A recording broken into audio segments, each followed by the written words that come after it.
The Dimension of Chance by Clark Ashton Smith, originally published 1932.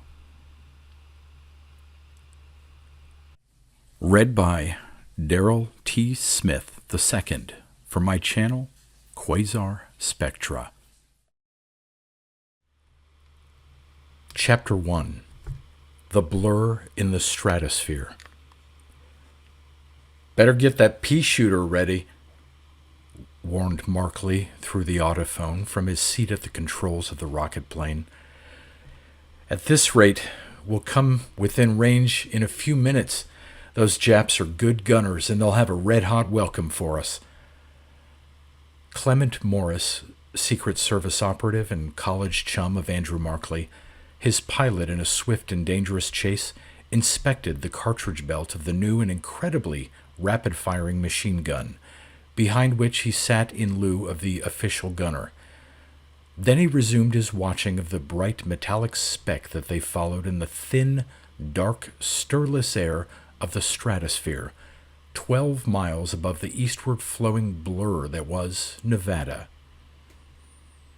They were beginning to overhaul the Japanese plane that had picked up the fleeing spy, Isho Sakamoto, near Ogden. Morris had been tracking down this preternaturally clever spy for months under government orders. Sakamoto was believed to have procured plans of many American fortifications, as well as information regarding projected army movements in the war against the Sino-Japanese Federation that had begun a year previous in 1975. The enemy rocket plane descending unexpectedly from the isothermal regions had rescued Sakamoto at the very moment when Morris was about to corner him, and Morris had immediately commandeered the services of his old friend Markley of the Air Corps, then stationed at Ogden. Markley's rocket plane was said to be one of the swiftest in the entire Corps. In its airtight hull, with oxygen tanks, helmets, and parachutes already donned in case of accident, the two men were speeding onward at an acceleration so terrific that it held them in their seats as if with leaden straitjackets. Morris, however, was little less accustomed to such flights than Markley himself, and it was not the first time that they had hunted down some national foe or traitor in company. They drove on between the dark blue heavens and the dim earth with its mottlings of mountains and desert. The roar of the rockets was strangely thin in that rarefied air. Before them, the light of the stark sun falling westward glittered on the wings and hull of the Japanese as if on some great silver beetle. They were many miles from the usual lanes of stratosphere traffic, and no other vessels rode the windless gulf through which pursuer plunged toward the Sierras and the far Pacific. Less than a mile now intervened betwixt the two vessels. There was no sign of overt hostility from the Japanese, which carried a heavy machine gun equal in range to that of the American ship, and was manned by a professional gunner as well as by Sakamoto and the pilot. Morris began to calculate the range carefully. It would be a fair fight, and he thrilled at the prospect. The spy, at all costs, must not be permitted to reach San Francisco, where the enemy had established a hard-won base. If the fight should go against them, he or Markley, as a last resort, would summon other planes by radio from one of the American bases in California to intercept Sakamoto. Far off, through the inconceivably clear air on the enormously extended horizon, he could see the faint notching of the California mountains. Then, as the planes hurtled on, it seemed to him that a vague, misty blur, such as might appear in sun-dazzled eyes, had suddenly developed in mid-air beyond the Japanese. The blur baffled him like an atmospheric blind spot, having neither form nor hue nor delimitable outlines, but it seemed to enlarge rapidly and to blot out the map-like scene beyond in an inexplicable manner. Markley had also perceived the blur. "That's funny," he roared through the audiphone. "Anything in the shape of mist or cloud would be altogether impossible at this height. Must be some queer kind of atmospheric phenomenon, the mirage of a remote cloud, perhaps, transferred to the isothermal layer, but I can't make it out." Morris did not answer. Amazement checked the somewhat inconsequential remark that rose to his lips, for at that moment the Japanese rocket plane appeared to enter the mysterious blur, vanishing immediately from vision as if in actual cloud or fog. There was a thick, tremulous gleaming of its hull and wings, as if it had started to fall or had abruptly changed its course, and then it was gone beyond the hueless and shapeless veil. "That's funnier still," commented Markley in a puzzled voice. "But they can't shake us by flying into any damned mirage or what you call it. We'll soon pick 'em up on the other side." Diving horizontally ahead at 600 miles per hour, the vessel neared the strange blur, which had now blotted out a huge section of the sky and world. It was like a sort of blindness spreading on the upper air, but it did not convey the idea of darkness or of anything material or tangible. Both Morris and Markley, as they neared it, felt that they were peering with strained, eluded eyes at something that was virtually beyond the scope of human vision.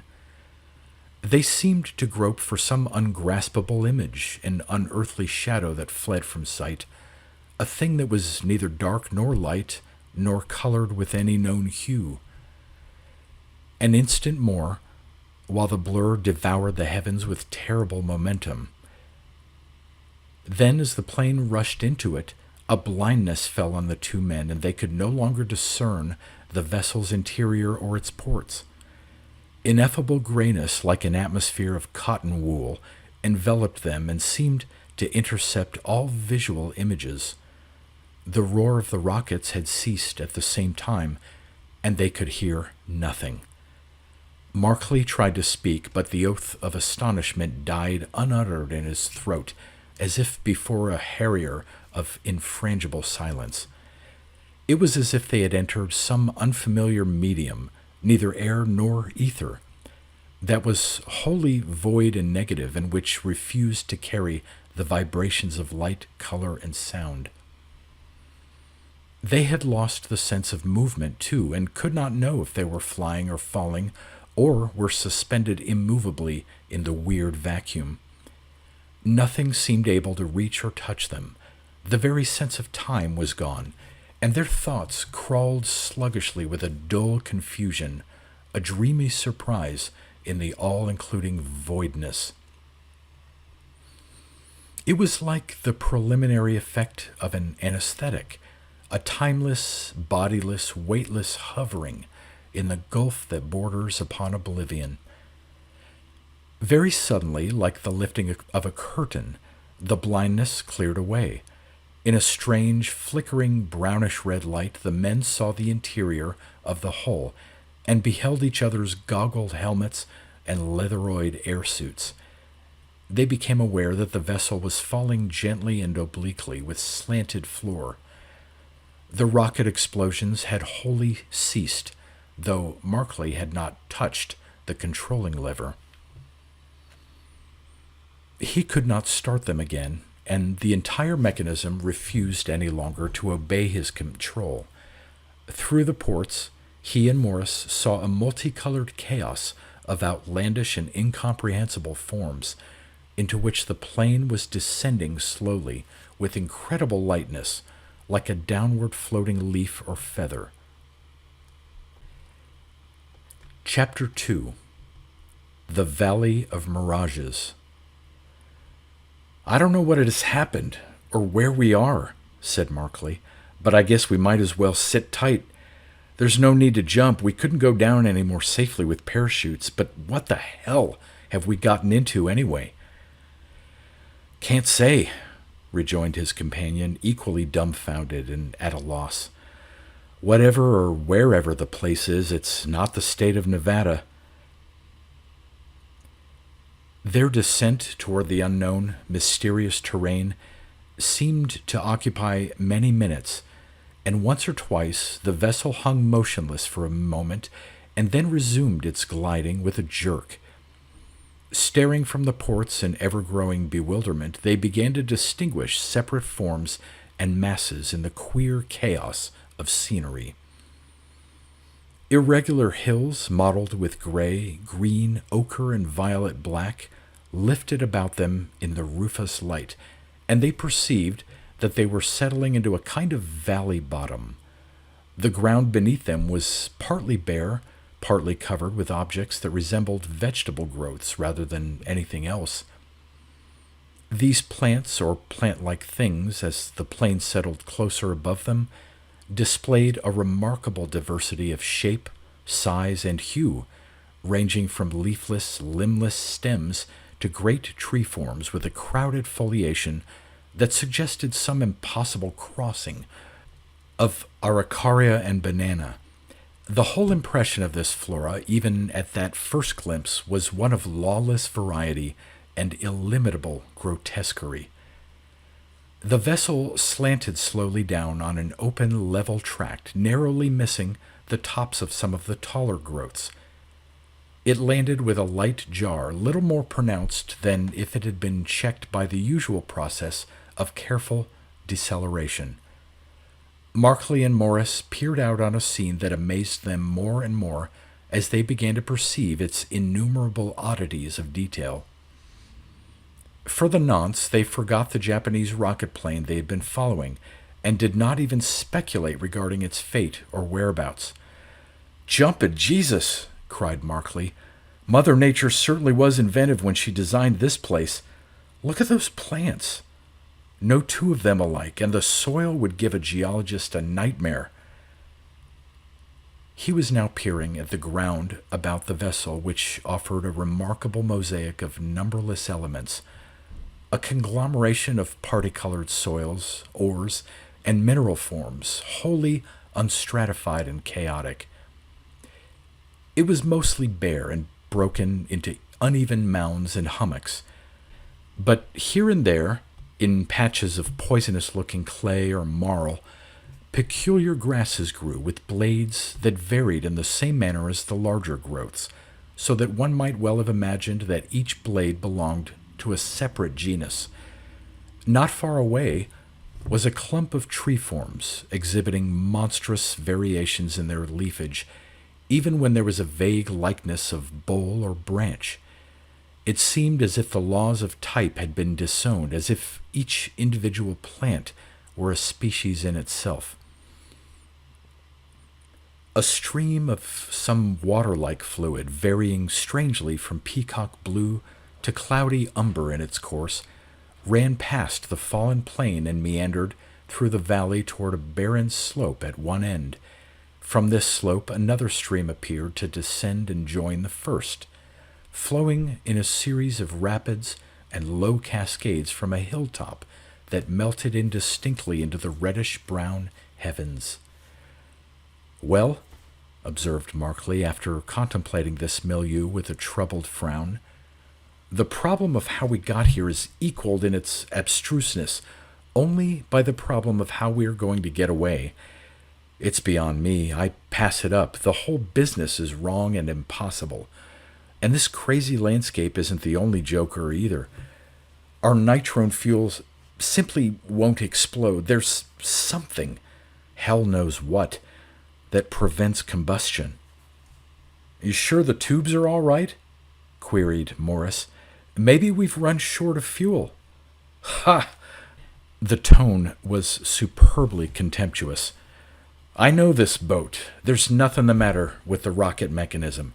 And I loaded up to the limit with nitrone before we started. We could have chased Sakamoto to the Great Wall of China and back again if necessary, without refueling. I tell you, we're up against something that was omitted from the textbooks. Just look at this ungodly hole anyway. It's like the scrambled hallucinations of 100 cases of delirium tremens." I've monkeyed with hashish and peyote beans in my time, said Morris, but I'll admit that I never saw anything like this. However, we're probably missing a lot by staying in the ship. What do you say to a little promenade? Sakamoto and his friends may be somewhere in the neighborhood, too, and if they are, I'd like to get a line on them. Very cautiously, the two men unstrapped themselves from their seats and arose. In spite of their heavy garments, they felt a queer physical lightness that argued a lesser gravitation than that of Earth, and which no doubt accounted for the leisurely fall of the plane. They almost seemed to float around the hull and found great difficulty in controlling and calculating their movements. They had brought along a few sandwiches and a thermos bottle of coffee. These, their sole provisions, they decided to leave in the plane. Both carried automatic pistols of a new type, firing 15 shots with terrifically high-powered ammunition and having almost the range of rifles. Making sure that these pistols were ready in their holsters, which formed part of the leatheroid garments, and retesting their oxygen tanks and helmets, the men opened the sealed door of the hull by means of a spring apparatus and emerged. The air of the valley, as far as they could tell, was still and windless. It seemed to be quite warm, and they were forced to shut off the heating mechanism in their suits, which they had turned on against the zero of the stratosphere. Almost vertically overhead, a heavy and lopsided sun glared down, pouring out its light like a visible flood of reddish-brown liquid. A few clouds with unearthly forms floated idly about the sun, and far off in the lower heavens, above dim hills and crags, other clouds went racing by as if driven by a mad tempest. Trying to determine the course of their descent into the valley, Morris and Markley perceived an aerial blur at one point in the heavens, the same blur, it seemed, into which they had flown above Nevada. It occurred to Markley, in his mounting bewilderment and consternation, that this blur was perhaps formed by the meeting or overlapping of two kinds of space, and was the entrance between their own world and some alien dimension into which they had been precipitated. It was visible in the reddish air like the ropiness or cloudy nucleus that sometimes appears in a clear wine. From Markley's viewpoint, this explanation of their dilemma was extremely wild and fantastical, but he could not think of any other. "Which way shall we go?" he queried, as he and Morris surveyed the valley on all sides. At the end that had been previously invisible from the plain, the vari-colored stream emerged from a defile of madly tilted cliffs and pinnacles, hued as with petrified rainbows. On both sides of the valley were long, uneven slopes and barren bluffs, looming vaguely above areas of fantastic forestation. One of these areas, lying on the right hand, approached in a sort of arc to within 100 yards of the rocket plane. "I move that we head for the nearest timber," said Morris, indicating this mass of grotesquely varied growths. "I have a feeling, somehow, that I'd like to get under cover as quickly as possible. I may be wrong, of course, but something tells me that Sakamoto and his compatriots are somewhere in this vicinity." "Their visibility is pretty poor if they are," commented Markley. "We may have lost them altogether. Maybe they got safely through that atmospheric blind spot." "Well, I'm not taking any more chances than I have to. I don't care for the idea of a soft-nosed Japanese bullet in the back." "If rocket fuel won't explode in this world, there's no certainty that cartridges will either," Markley pointed out. "But anyway, we might as well take a look at the woods." They started off toward the forest, trying to control the absurd lightness that sent them bounding for 20 feet or more. After a few paces, however, they found that their weight was increasing rapidly, as if they had entered a zone of stronger gravitation. They took one or two steps that were almost normal, and then floated off in ludicrous leaps of a dozen yards that were checked suddenly, as if by another belt of increased gravity. The trees, which had seemed so near, retreated in a strange and disconcerting fashion. At length, after many minutes of variable progression, the men saw the wood looming immediately before them, and could study its details. High in the heavens, above all the other growths, there towered two incredibly elongated bowls, such as might be seen in the delirium of hashish, and about them a medley of lesser forms, no two of which displayed the same habit. Leaned and crawled and squatted or massed themselves in monstrous tangles. There were single plants that combined enormous moon-shaped leaves with others that were fern-like or lanceolate. Gourd-like fruits grew on the same tree with others in the form of tiny plums and huge melons. Everywhere there were flowers that made the most ornate terrestrial orchids appear simple and rudimentary as daisies in comparison. All was irregular and freakish, testifying to a haphazard law of development. It seemed that this whole chaotic cosmos in which the Earthmen found themselves had been shaped from atoms and electrons that had formed no fixed patterns of behavior. Nothing, apparently, was duplicated. The very stones and minerals were anomalous. So far, they had met nothing in the form of animal life. Now, as they neared the forest, a creature that was like a poddy and spider-legged serpent came down, as if from the heavens, on one of the preposterously tall bowls, running swiftly. With curiosity tinged by a nightmarish horror, the men stepped toward the tree, unable to decide which end of this curious creature was the head and which the tail. Astoundingly, in a mirage-like fashion, the forest faded away with their change of position, and they saw its baroque tops at a seeming distance of several hundred yards in a diagonal direction. Turning, they found that the whole valley, during their brief journey, had shifted about and had recomposed itself beyond all recognition. They were not able to locate the rocket plane for some moments, but finally, in an opposite quarter, and seemingly much further away than they had supposed, they discerned the gleaming of its wings and hull. Before them, in lieu of the forest, was an open space in which the varicolored stream had mysteriously reappeared. Beyond the stream arose plots of scattered vegetation, backed by opalescent cliffs. Markley and Morris felt an indescribable confusion, a terrible and growing dubiety that involved the voraciousness of their own senses. Their very sanity was challenged by the labyrinth of impossible and illusory images into which they had wandered. For perhaps the first time in their lives they knew the sensation of being utterly lost in a bournless world of incertitude. Their habitual buoyancy and jauntiness began to evaporate, giving place to a furtive, unacknowledged terror. "We'll be lucky if we ever find our way back to that plane," said Markley in tones that were almost dismal after a long silence. "Want to look any further for the Japs?" Morris did not answer at once. His eye had caught a silvery glint close to one of the far-off plots of vegetation beyond the stream. He pointed it out to his companion silently.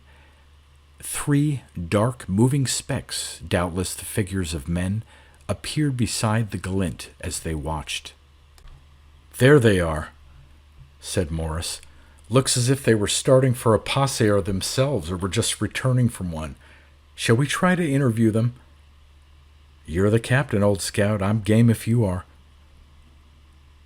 Temporarily forgetting, in this glimpse of their quarry, the elusive refraction of the weird scenery, they started toward the stream. It appeared to be only a few paces away and was seemingly narrow enough to be crossed at a step.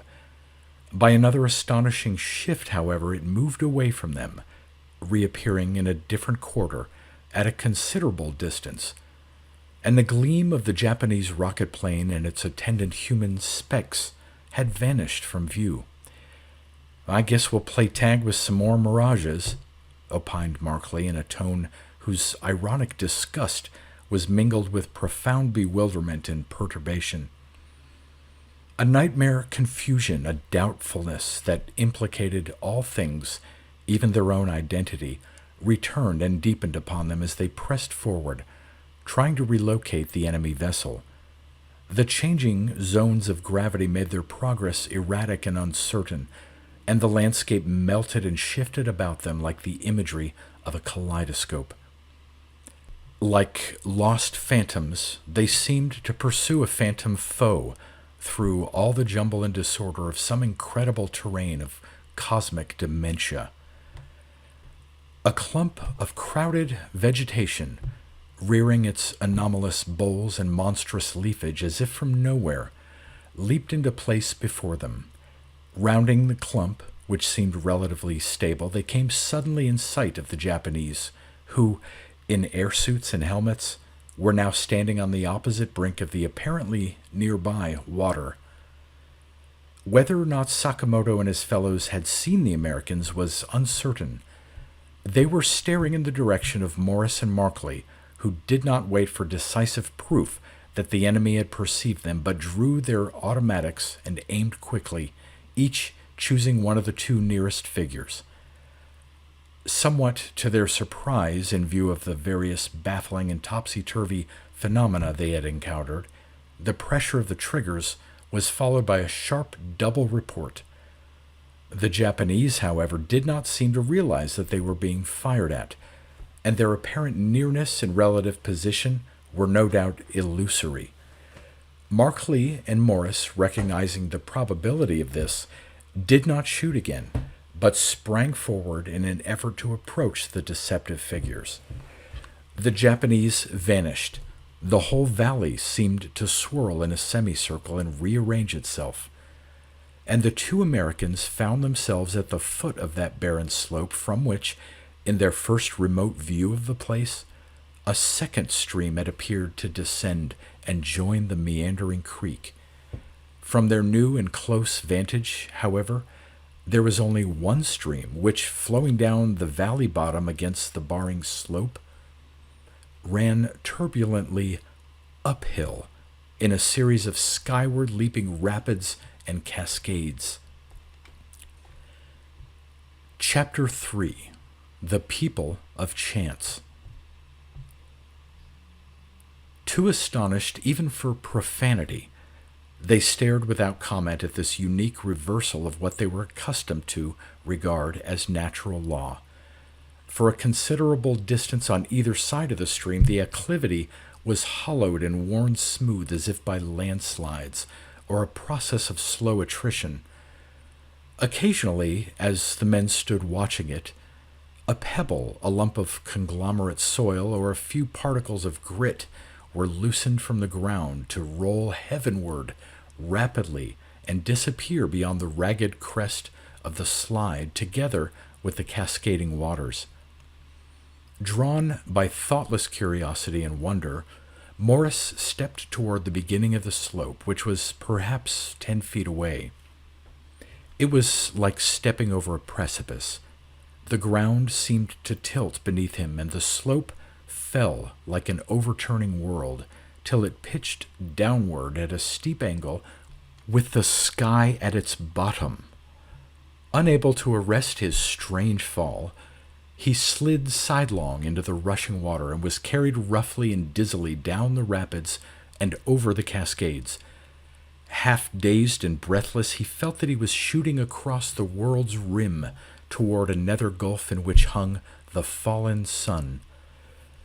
Markley, seeing his companion's weird fate, also started toward the acclivity with some dim, instinctive idea of rescuing Morris from the inverted stream.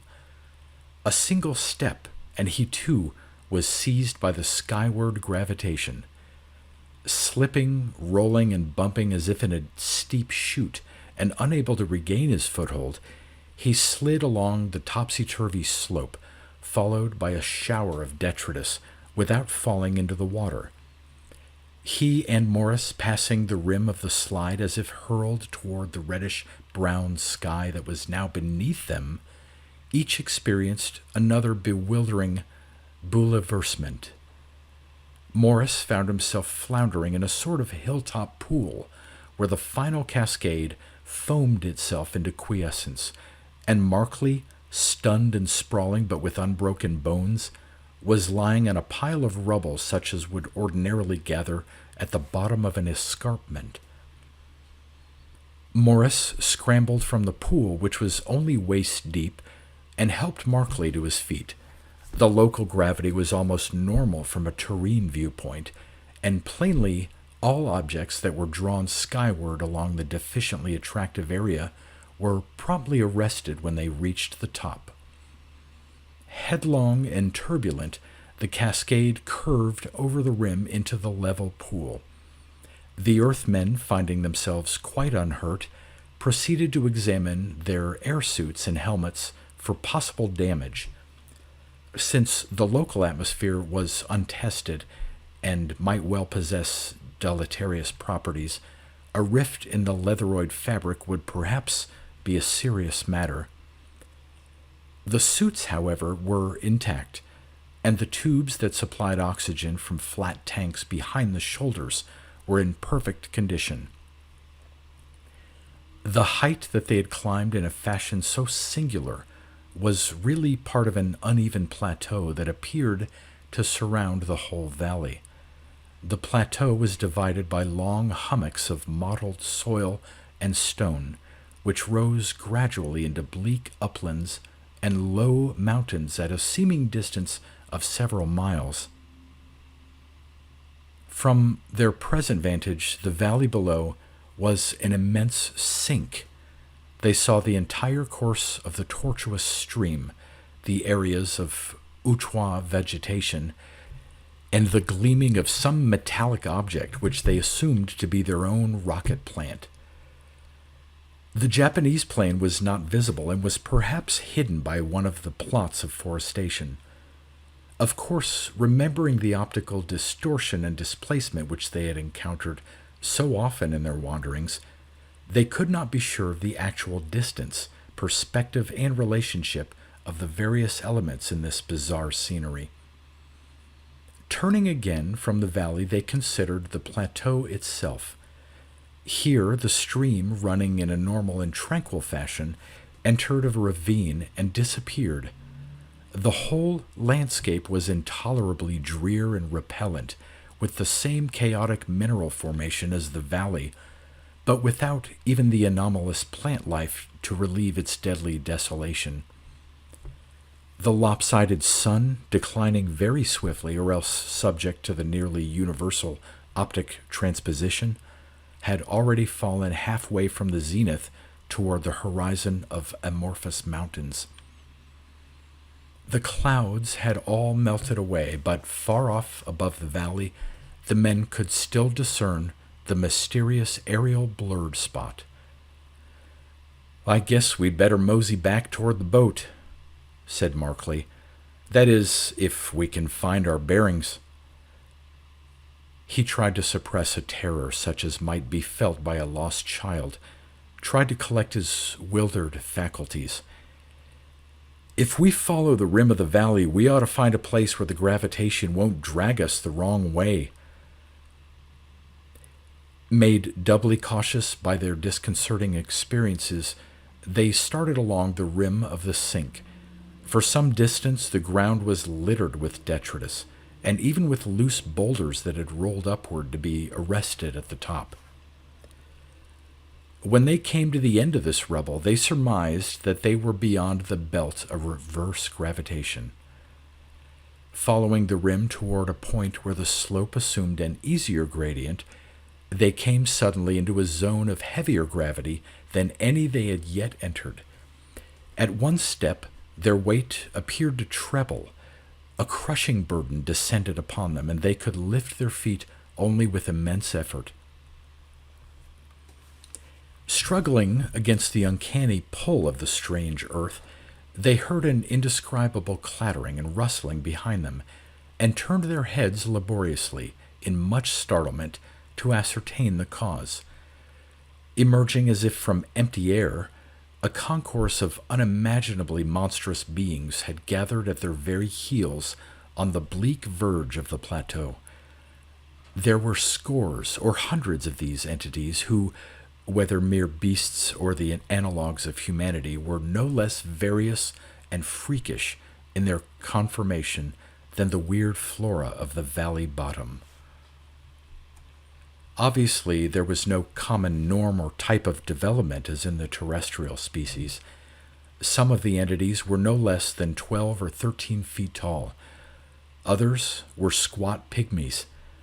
Limbs, bodies, and sense organs were equally diversified. One creature was like a prodigious moonfish mounted on stilts. Another was a legless, rolling globe fringed about the equator with prehensile ropes that served to haul it along by attaching themselves to projections. Still another resembled a wingless bird with a great falcon beak and a tapering serpentine body with lizard legs that glided half erect. Some of the creatures possessed double or triple bodies.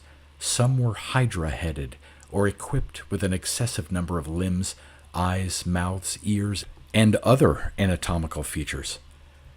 Truly, these beings were the spawn of chance, the random creations of a lawless biologic force.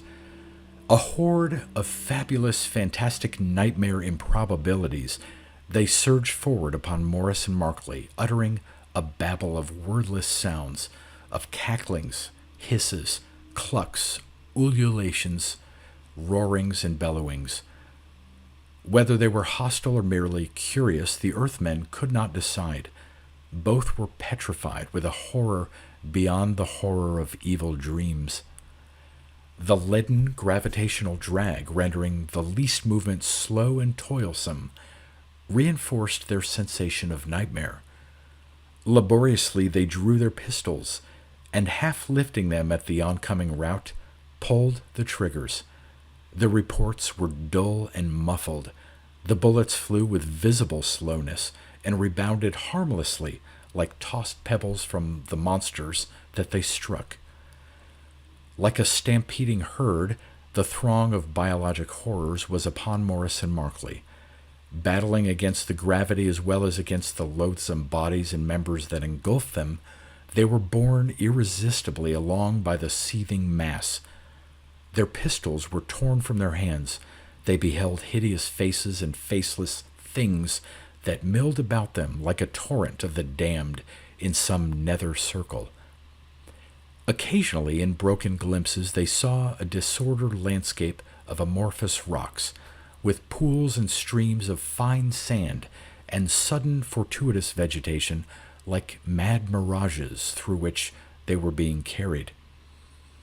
The origin of the monsters, their purpose, their destination, their intention in regard to the Earthmen, were enigmatic as the riddles of delirium.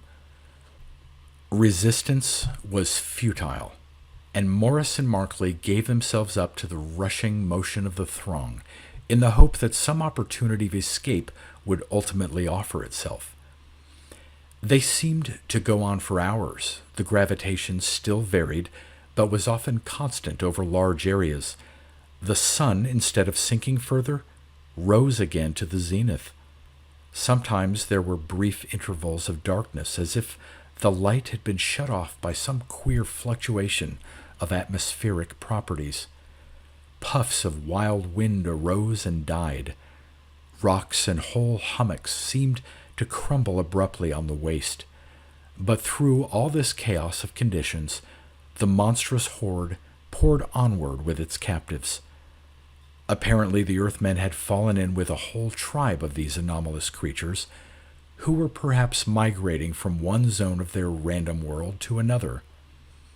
At least such was the explanation that suggested itself in lieu of positive knowledge. Markley and Morris became aware that the ground was slanting downward.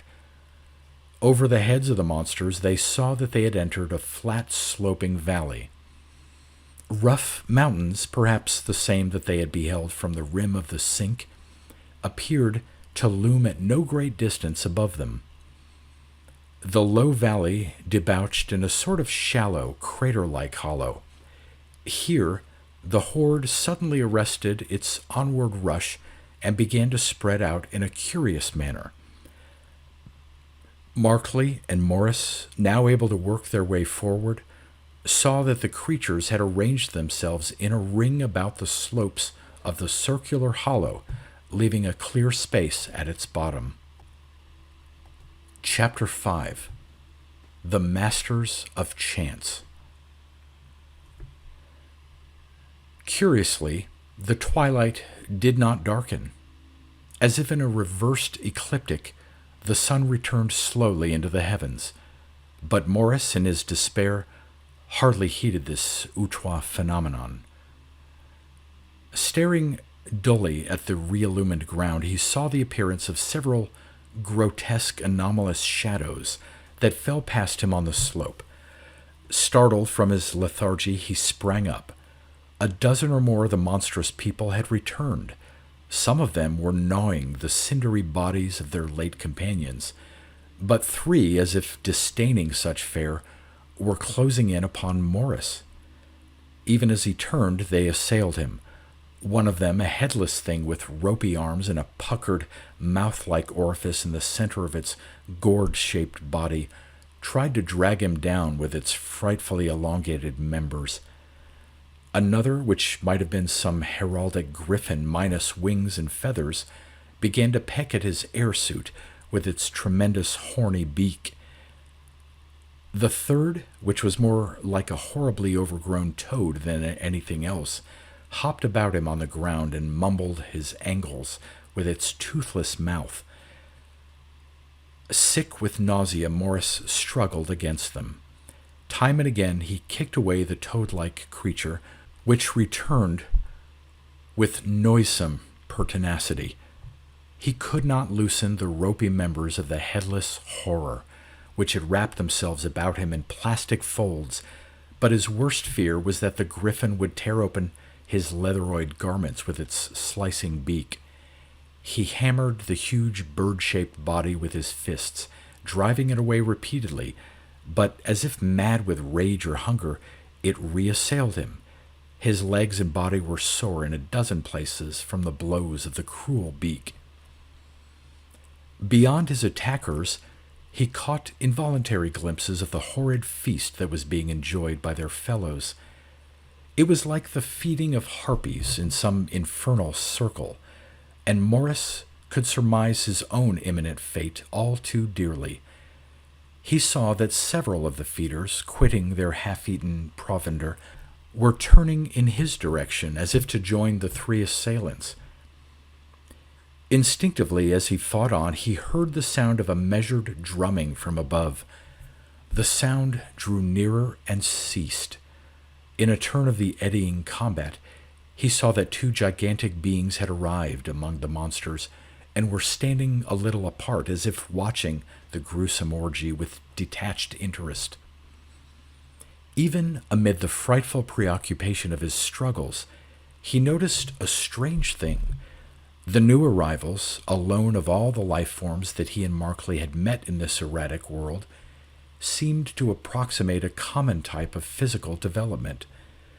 Both of them stood erect, and their conformation was vaguely human in its outlines, except for the enormous wings, ribbed and leathery as those of ancient pterodactyls, which hung half-folded at their backs.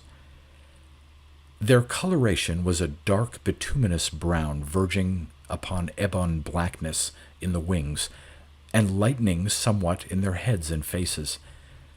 They were massively built, with a stature of 11 or 12 feet, and aquiline, sloping, hairless heads that denoted a large brain capacity. No trace of ears could be detected, but two round, luminous, golden yellow eyes were set far apart in their faces above sphinx-like mouths and nostrils. Somehow they made Morris think of satanic angels, but their aspect was not malign and was wholly poised, aloof, and dispassionate. Such were the impressions that he received, without conscious assortment or definition at the time. Without interlude, the atrocious battle with the three monsters continued. Presently, however, one of the gigantic winged beings came with prodigious strides toward the Earthman and his attackers, as if to watch the uneven combat. Morris felt the regard of the great yellow eyes, which, inscrutable themselves, appeared to search him through and read the inmost secrets of his mind. The being stepped closer, lifted an enormous hand in a leisurely but imperious gesture. As if fearful or recognizant of a superior power, the loathsome assailants abandoned their efforts to drag Morris down and slunk away to assuage their hunger on an unpreempted carrion that lay beside the pit in the crater's bottom. A dreadful faintness surged upon the Earthman, a reaction from all the intolerable horrors and fatigues of the day.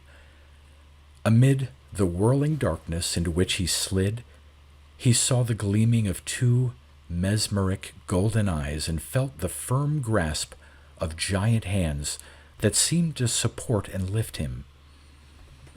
An electric shock ran through him at their touch.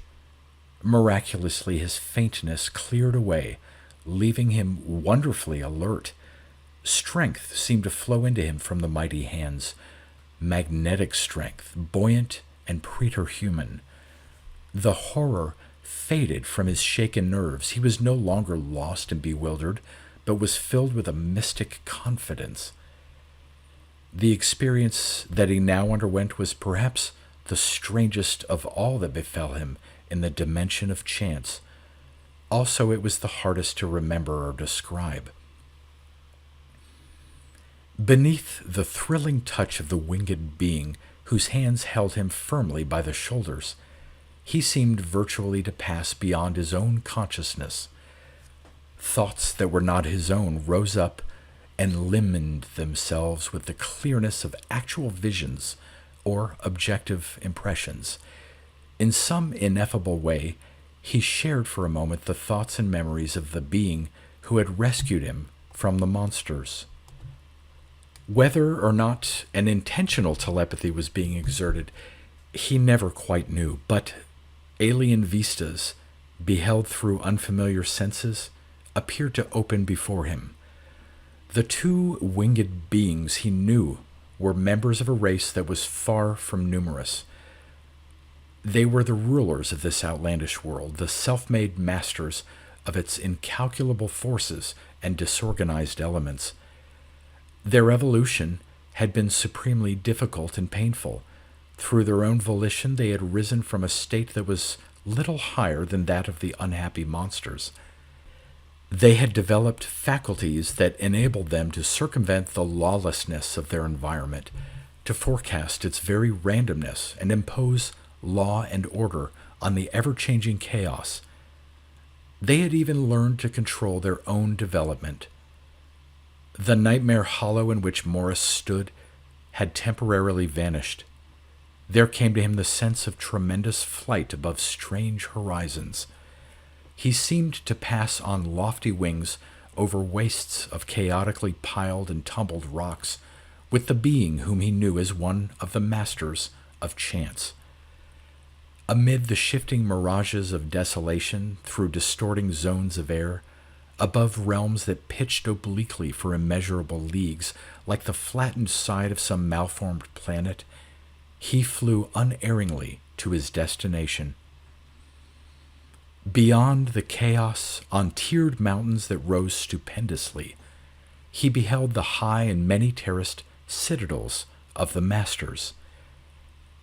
As if he had trodden their battlements, he knew the white walls of a majestically ordered architecture that defied the erratic formlessness of the world beneath and imposed their harmonic sternness on the tumbled waste.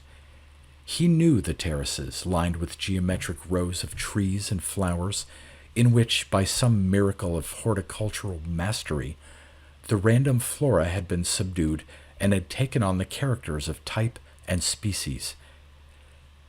Dimly, to the limit of the human thought capacity, he understood something of the masters. Their powers were those of dynamic will, of occult magnetism and sense development, and they did not depend entirely on mere physical science or machinery of any kind. In former ages, they had been more numerous, had ruled a larger area of that unstable, incalculably treacherous world. It seemed that the apex of their evolution had passed. Though still powerful, they were menaced more and more by the beleaguering forces of cosmic anarchy. Such were the things that Morris learned in that moment of communion with his rescuer. Returning to his own proper consciousness, he felt also that the telepathic interchange had been mutual.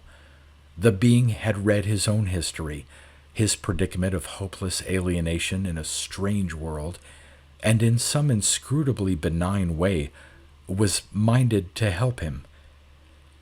He felt no surprise whatever at the more than outre happenings that ensued, somehow as if he shared the ability of his protector to read the future. All that occurred was familiar as a twice-told tale. In this bizarre but foreknown drama, the winged being lifted him gently but firmly, making a cradle of its vast arms, and spreading its ebon wings, mounted swiftly toward the misshapen sun. Its companion followed, and Morris knew, as they flew steadily above the changing zones of gravitation, above the dreary jumble of wandering mirages, that they were seeking for Markley.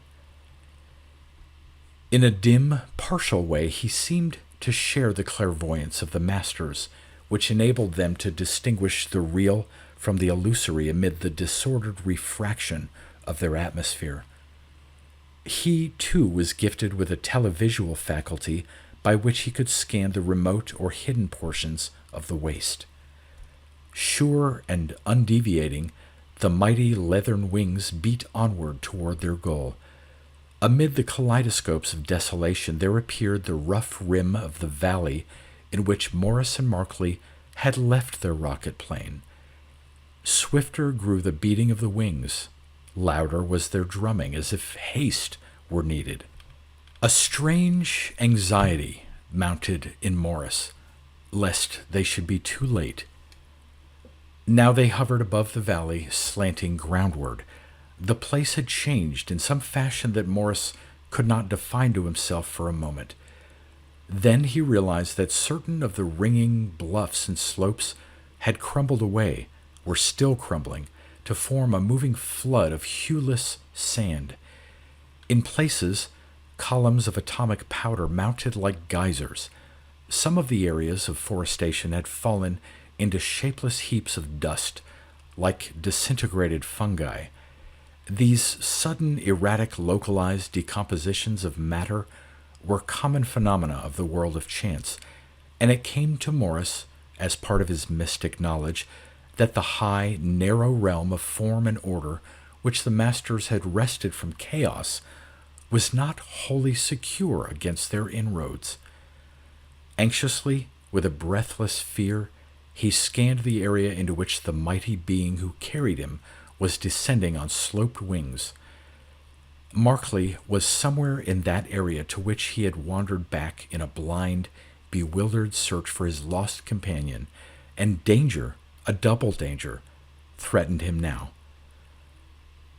As if with the keen, straight-seeing eyes of the master, Morris discerned a rocket plane on the valley floor, and knew it to be the one that the Japanese had used. Seemingly it was deserted, and the moving tide of sand from the crumbling cliffs engulfed it even as he watched. In the middle of the valley, he descried the glittering of another plane, the one that belonged to Markley. 4 tiny figures were milling to and fro beside it, as if in wild combat. Upon them, unheeded, the deluge of dissolution was advancing swiftly. The sands rolled in crested billows, the trees swelled and soared to monstrous arboreal phantoms and dissolved in pulverous clouds. Pillars of freed molecules built themselves up from the valley bottom and were shaped into ominous floating domes that obscured the sun. It was a scene of elemental terror and eerie, silent tumult. Across it, sloping and dipping, the wings of the masters drummed till they hovered above the knot of struggling figures. 3 men in helmets and airsuits were attacking a 4th, who was similarly attired. The weakness of the local gravity, however, made the combat less unequal than it might have seemed. Also, it served to lighten the blows which the contestants succeeded in delivering. Markley, in great 20-foot leaps, was eluding the Japanese much of the time, but plainly he was tiring, and the 3 would corner him soon. Several automatic pistols, discarded as if empty or useless, were lying on the ground, but one of the Japanese had drawn an ugly curved knife and was watching his chance for a thrust at the darting figure of Markley. In their desperate struggle, none of the 4 had perceived the arrival of the masters. It was Markley who saw them first. As if stupefied, he paused in one of his rushes and stared at Morris and the winged beings. 2 of the Japanese turned and also beheld the hovering figures. They stood as if petrified with astonishment or terror, but the 3rd, intent on delivering a thrust with his wicked knife, had not seen them, and he flew in a long aerial leap at Markley. The 2nd master, hanging in air beside Morris's protector, raised his right hand and pointed at the flying Japanese. For an instant, his fingers seemed to clutch and hurl a great javelin of living fire. The javelin leaped and faded, and the Japanese, a shapeless pile of fuming cinders, lay at Markley's feet. The other 2, shielding their goggled eyes with their hands as if the terrible lance of light had blinded them, rushed toward the oncoming storm of atomic disintegration. Before them, on the valley floor, a sudden pillar of dust ascended, swelling awfully as it ate the conglomerate soil. It seemed to topple upon them, and they were gone. Morris, watching in wordless awe, felt that the lifting arms had been withdrawn, that his feet had been set on the ground. Close above him, the 2 masters towered with spread wings. As if an urgent voice had spoken aloud, he knew the things that must be done without delay. "Come, we can start the plane," he cried to Markley. "We've got to move in a hurry." Markley, who had been staring at the masters, appeared to emerge from a sort of trance. "All right, if you say so, and if the fuel will explode," he agreed. "But before we go, I'd like to thank your winged friend for browning Sakamoto. I don't know how it was done, but he sure has a wicked jolt. That Jap would have laid me open like a gutted fish in another split second." A sudden howling wind blew down the valley, spreading the dust billows like a blown spray, and lifting the atomic columns into a roof of doom. Swiftly the storm of dissolution gathered, rushing toward the plane. Markley, following by Morris, sprang for the open manhole. While Morris swung the heavy lid into place, his companion leaped to the control board. As if by some miracle of chance or change in the local atmospheric properties, his pressure of the starting lever was answered by the loud roar of discharging rockets. The plane lifted, acquiring momentum till it soared above the seething valley. Looking back through one of the ports, Morris perceived the 2 flying colossi, who hung aloof in the heavens, as if watching the departure of the plane. Serene, impassive, on poised wings, they floated beyond the atomic storm which had already begun to subside. He turned away with a strange awe, a reverential gratitude. Beneath Markley's skillful guidance, the plane was heading straight for the formless, atmospheric blur that still blotted the reddish-brown sky. Again, Morris looked back. High, far, and tiny between the malformed sun and the chaotically strewn and riven world, the mysterious beings whom he knew as the masters of chance flew steadily on level wings toward their remote city. It was his last sight of them, and already the mystic knowledge that had been imparted to him was fading a little in his brain. The telepathic vision of the citadels that imposed their severe architectural ordination on a mad terrain, the supernal hard-won power of the masters, battling perpetually against lawless elements and the treacherous, intractable forces of a cosmic pandemonium, all had become slightly unreal, like a dreamland from which the dreamer is departing. Now the blind aerial blur had enveloped the vessel. Grayness, clinging and all-pervasive, filled it like an atmosphere of cotton wool.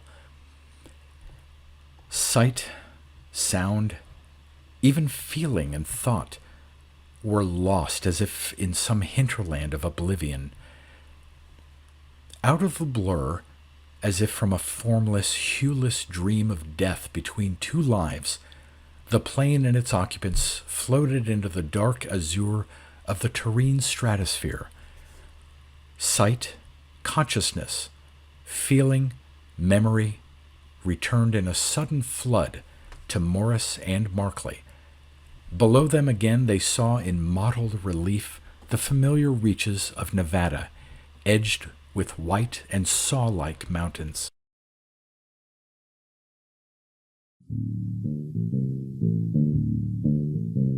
You've been listening to pre-1990s speculative fiction readings with a highlight on science fiction by Darrell T. Smith II.